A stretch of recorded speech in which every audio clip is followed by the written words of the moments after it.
Welcome to Sector Report. I'm David Beatson. On this edition, is it make or break time for a Trans-Pacific partnership and a better deal on our dairy market access with the United States?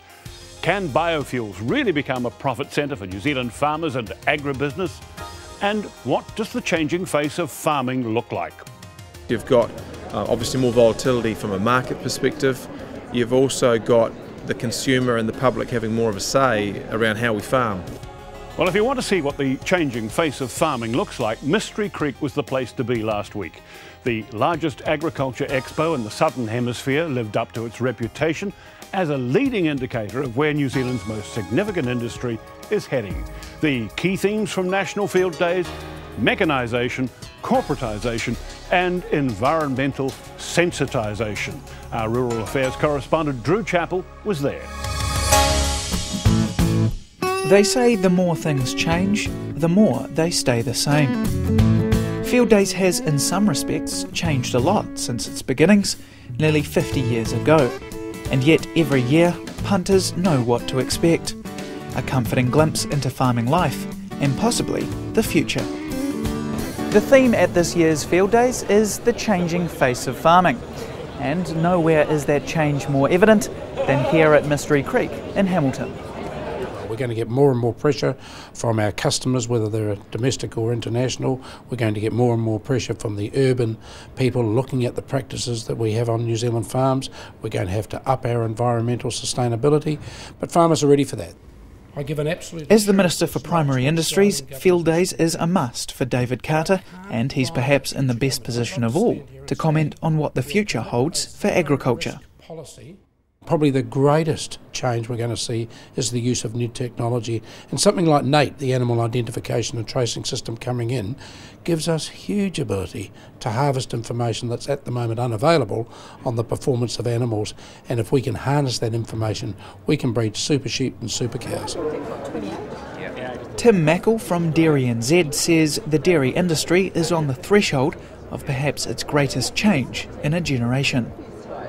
We're very optimistic about it. We understand, like everybody, that we're going through a cycle at the moment, and so there's some downward pressure on prices, and we have to respond to that. But overall, the key message is make sure that your business is resilient to move through this phase, and then take advantage of the times that will come later on.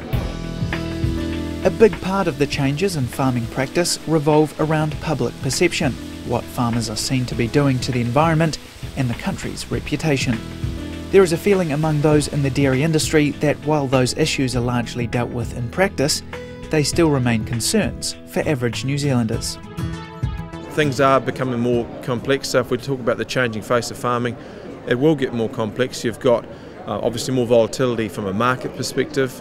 You've also got the consumer and the public having more of a say around how we farm, in particular around the environmental sustainability issues.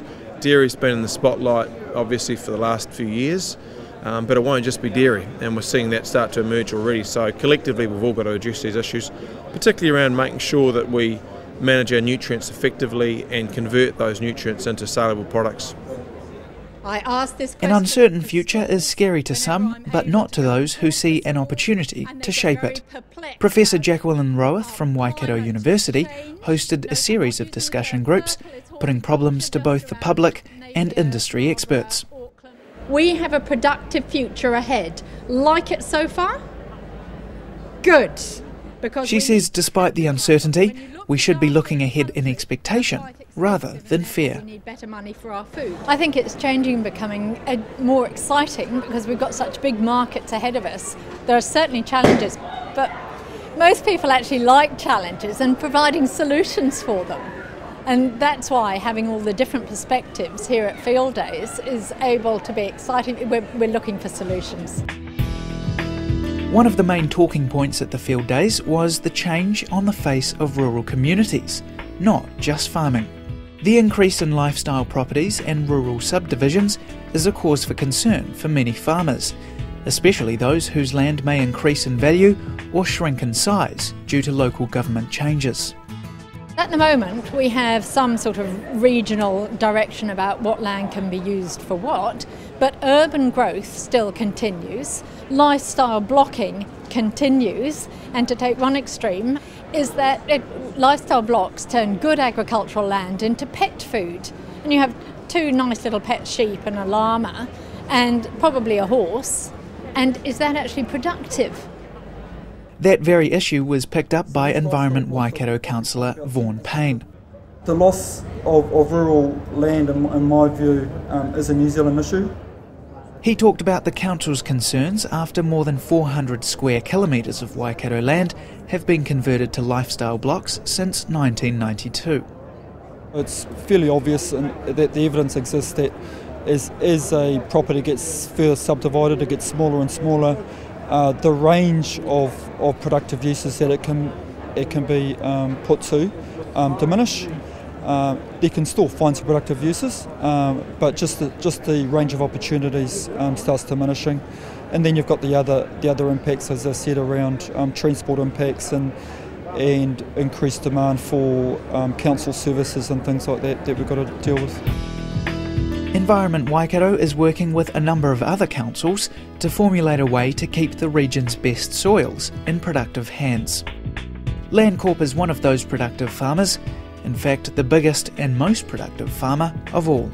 At last count, the state-owned company controlled 122 properties, totalling nearly 4,000 hectares and employing more than 500 workers around New Zealand. CEO Chris Kelly says the changing face of New Zealand farming should not mean we give up on the things that have got us to where we are. Good, keen Kiwis. I think the trick for us, though, Drew, is to be able to transfer that knowledge into things that you do on farm to make the ship go faster. And to do that, you need smart young minds. To have smart young minds, you need training at university, and it leads into this whole issue of people shortage, and I think that's one of our biggest challenges going forward, and you've heard a lot about that from others as well at these field days. The opportunities are enormous, and I think it's up to all of us to tell the story that farming is really good. The environment, our export markets, developing technology, all of these parts of farming are changing before our eyes. Maybe it will be for the worse, but with a bit of luck, we will be able to look back on this after another 44 field days and mark it as a time of change for the better. Drew Chappell reporting. Coming up, is it make or break time for our latest effort to clear the barriers for free trade and farm products across the Pacific? Stay with Sector Report.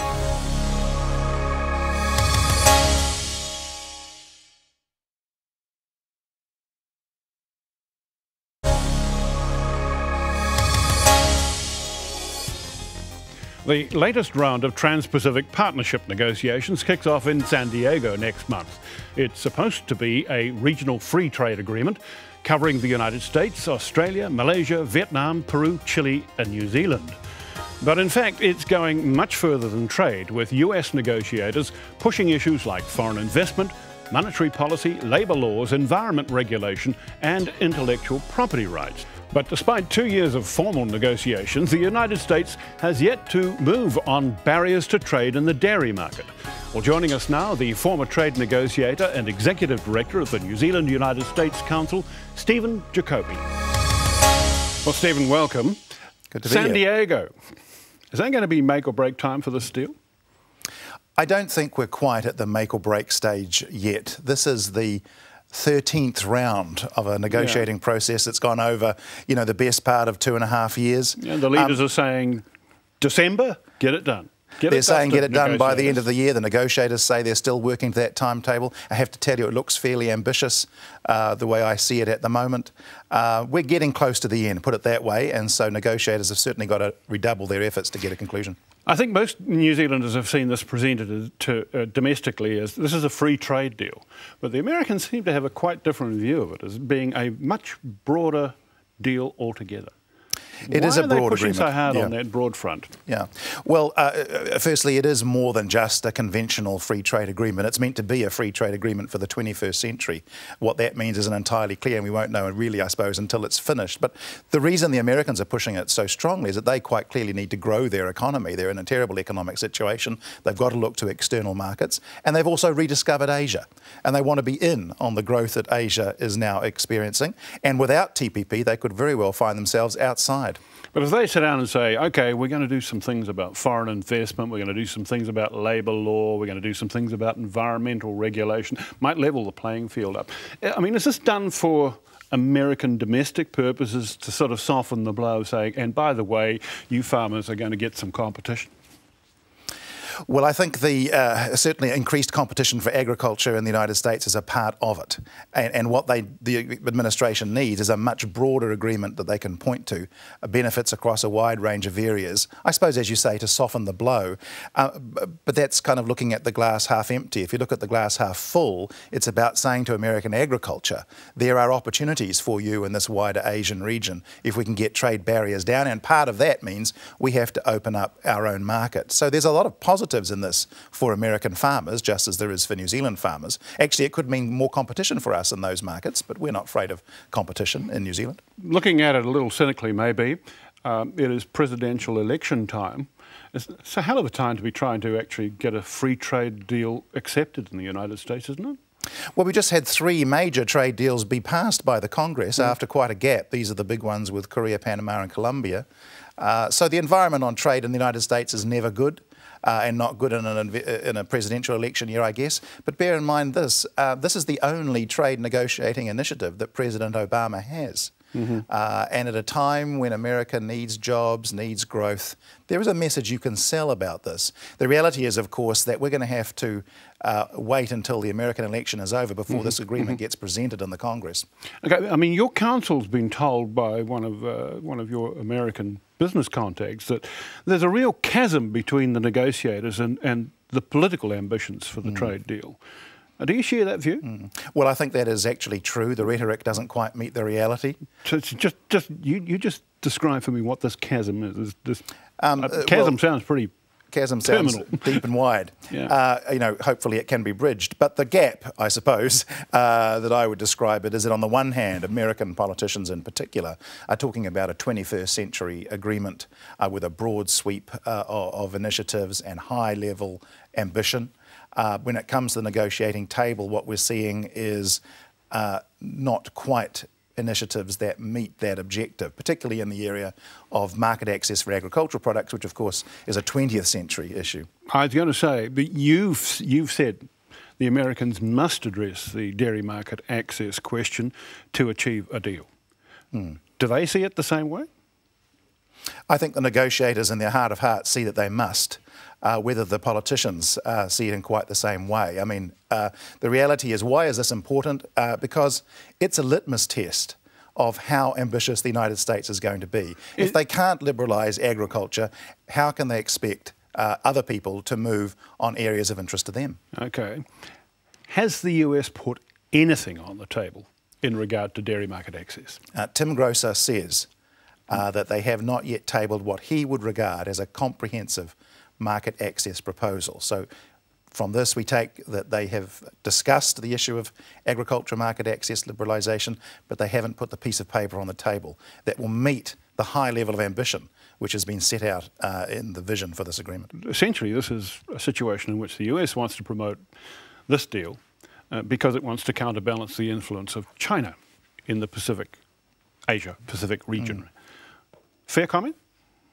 I think it's completely unrealistic to think you can use an instrument like TPP to counterbalance China. I just don't think that's where the reality of this negotiation is at all, for a simple reason.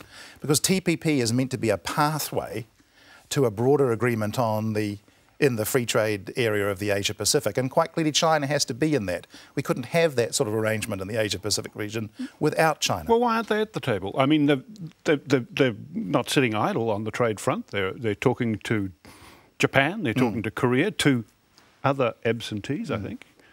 Yes, for the time being, the Chinese seem to want to prefer an Asian-centric model of trade liberalisation. Of course, we've got a very good trade agreement with us, so we're smiling about that.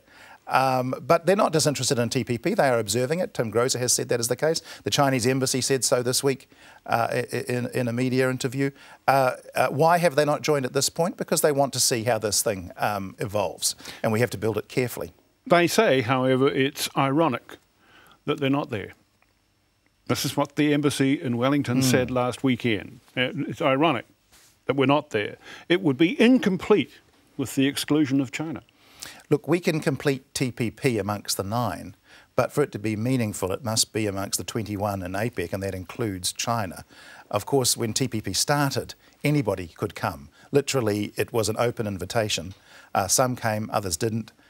We need to get on with the business amongst the 9 for the time being, but as I say, build it in a way that China can join in the future. I think that's clearly in New Zealand's interest. Finally, I think it's accepted generally that we've got a real first mover advantage with China. Are we putting that at risk by pushing it through with the TPP? Not at all. Not at all. We can do both at the same time. We should do both at the same time.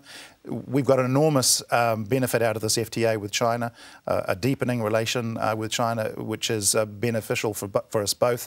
We want to expand that and make sure that we have the open environment in the Asia-Pacific region as a whole, which is what TPP over time can hopefully deliver. Stephen Jacoby, thank you very much. Thank you. Stephen Jacoby, Executive Director of the New Zealand-United States Council. Well, after the break, biofuels. Can they become another cash crop for farm foresters?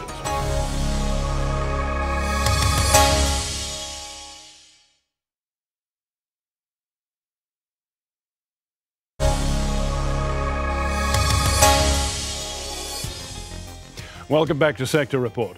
Well, right now, the government's seeking tenders for oil prospecting over an area of more than 40,000 square kilometres of the seabed in our exclusive economic zone.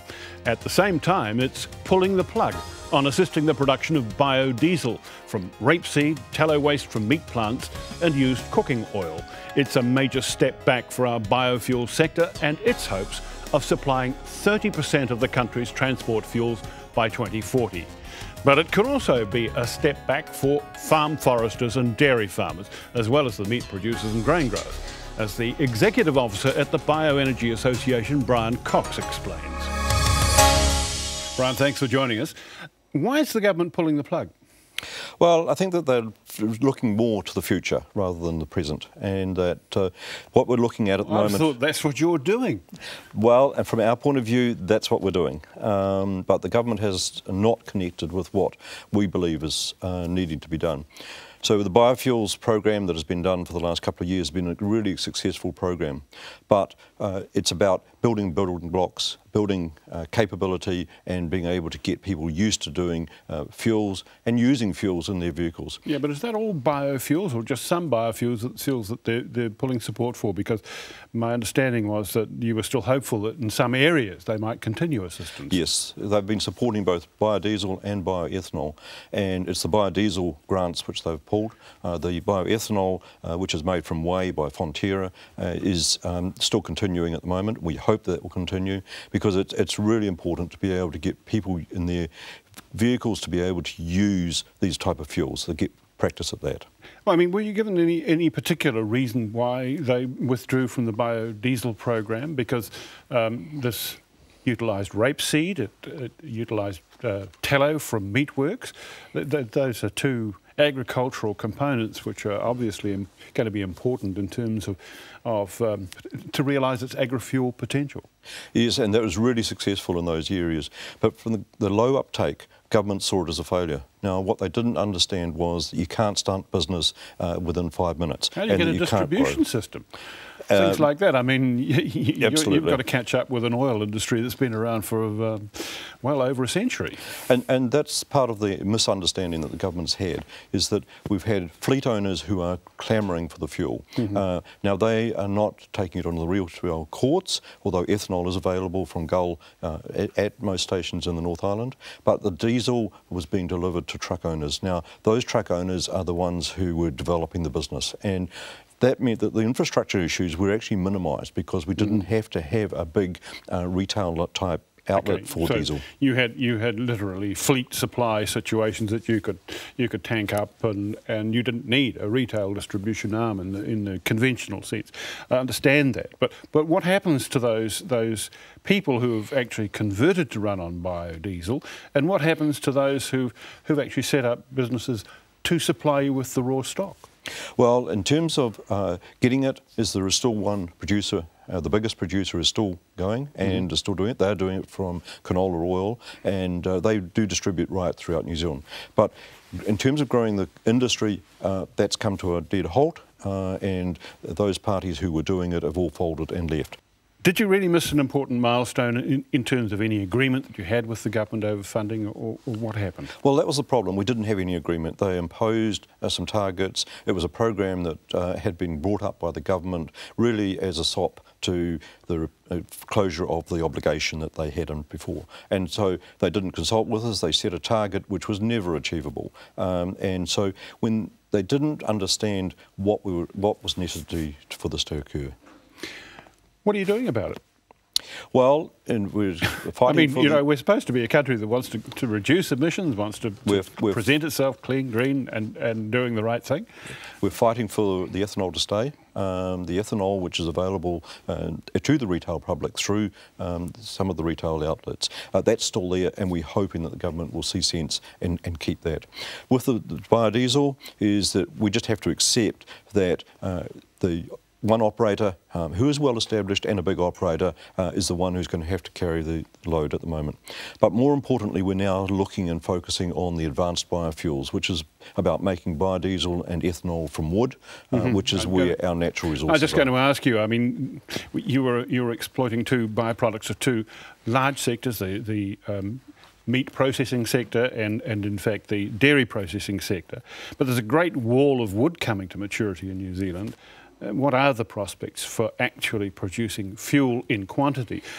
A quantity to meet your own hopes to supply? Yeah, we believe 30%, I understand, of New Zealand's transport fuel requirements. Absolutely. We believe that we can get 30% of our transport fuels from wood by 2040. But the transition from where we are at the moment using the current fuels meant that we had a transition through. Now we've got a big gap that we're going to have to fill, and many people who were using diesel, if they can't get it, will go away. But then more importantly is the investors, and we're looking at big investment here, and we're looking at a big plant that need to be built to be able to 30% of our fuel domestically. I mean, that's a huge economic opportunity, but it needs investors. And so what the government has done is upset investor confidence, and we've got to deal with that. Okay. Are you getting the message through? How can you get the message through? Well, we're getting a good connection with the government in terms of the advanced biofuels. Now, it's a pity that we've lost the opportunities for transition smoothly through from the conventional biofuels, which was from the waste cooking oils, but through to the use of wood. Now, we have got government and support in that area, and they are currently supporting work that is being done in a number of areas to transition us through to that. But economically, it's still a few years away before that type of fuel will be on the forecourts. Can you see it being sold profitably and competitively against traditional fuels? It will be. It's made internationally now. You can go to parts of the world and you can see ethanol being made in pulp mills from wood. But it's in a subsidy type situation, as it's not on a straight economic basis like we would have here.